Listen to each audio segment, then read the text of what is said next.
This is Valley News Live at noon. We have new information on that deadly plane crash in Minnesota. Investigators are now finding clues about what went wrong. An official with the NTSB says they found pieces of the tail of the plane away from the rest of the crash, indicating it fell off mid-flight. The crash killed everyone on board, including 2 doctors and one of their wives. The plane went down this past Saturday in Victoria, Minnesota. The cause is still under investigation. New at noon, Governor Doug Burgum is asking the president for a disaster declaration for several counties in the state. It's from a storm back in June that produced 93-mile-per-hour wind. The counties included are highlighted on your screen. The ones in our area are Kidder and Lemoore. If the declaration is granted, it would unlock federal money to help the counties and cities affected for the pay for repairs. Well, let's go to Summer Snellbaugh for a first look at our forecast. Hey, Summer.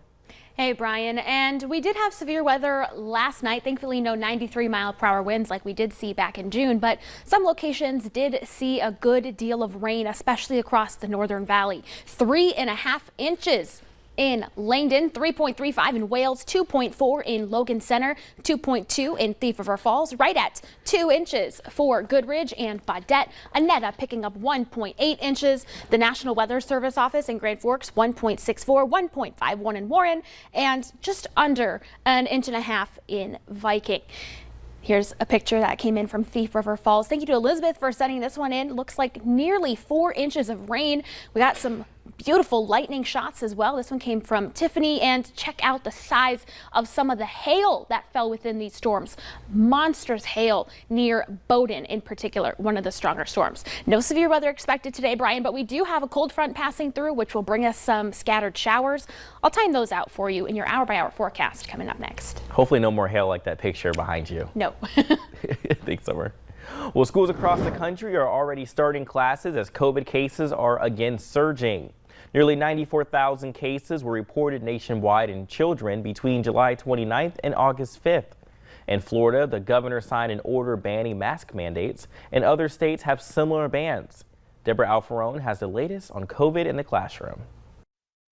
Many students are starting the new school year today in Florida at a time when COVID cases are surging among kids. Nationwide, the American Academy of Pediatrics says nearly 94,000 cases were reported in children between July 29th and August 5th. But Florida Governor Ron DeSantis recently signed an executive order banning mask mandates in Florida's schools. It's about parental choice, not government mandate. And I think ultimately parents will be able to exercise the choices that they deem appropriate for their kids. In Texas, Dallas public school students will be required to wear masks when they return next week.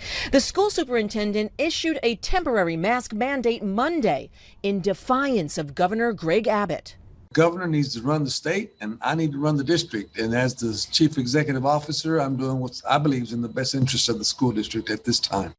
The Biden administration continues to stress that vaccinations are the best way to control the virus, and that may soon include the U.S. military. In a memo obtained by CBS News, Secretary of Defense Lloyd Austin announced that he would like to institute a vaccine mandate no later than mid-September or as soon as the FDA fully approves a vaccine, whichever comes first. But there's already been some pushback from Louisiana Congressman Clay Higgins.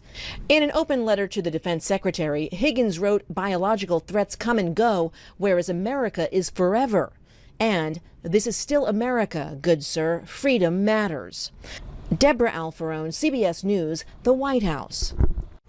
A Pentagon spokesman said it's premature to talk about consequences for service members who refuse to get vaccinated.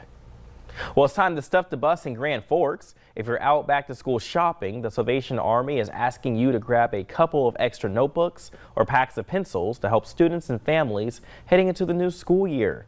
Today and tomorrow, the Salvation Army will have the bus at Hugo's on Washington Street and 17th Avenue.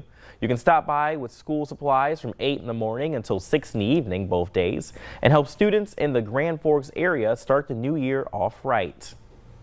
Well, heads up drivers in Grand Forks, we have some lane closures for you today. The Dimmers Avenue overpass will be down to 1 lane in each direction. Crews will be inspecting the bridge deck. All lanes should be back open by Thursday. And our consumer alert, if you're in the market for a new car, buckle up for higher prices. The new reality for auto buyers, high prices are here to stay. New and used vehicles are near record highs due to a surge in demand, combined with a tight supply. Many in the auto industry now believe the high prices are here to stay. And dealers are shifting the business model with less inventory on the lots and more advanced ordering of new models.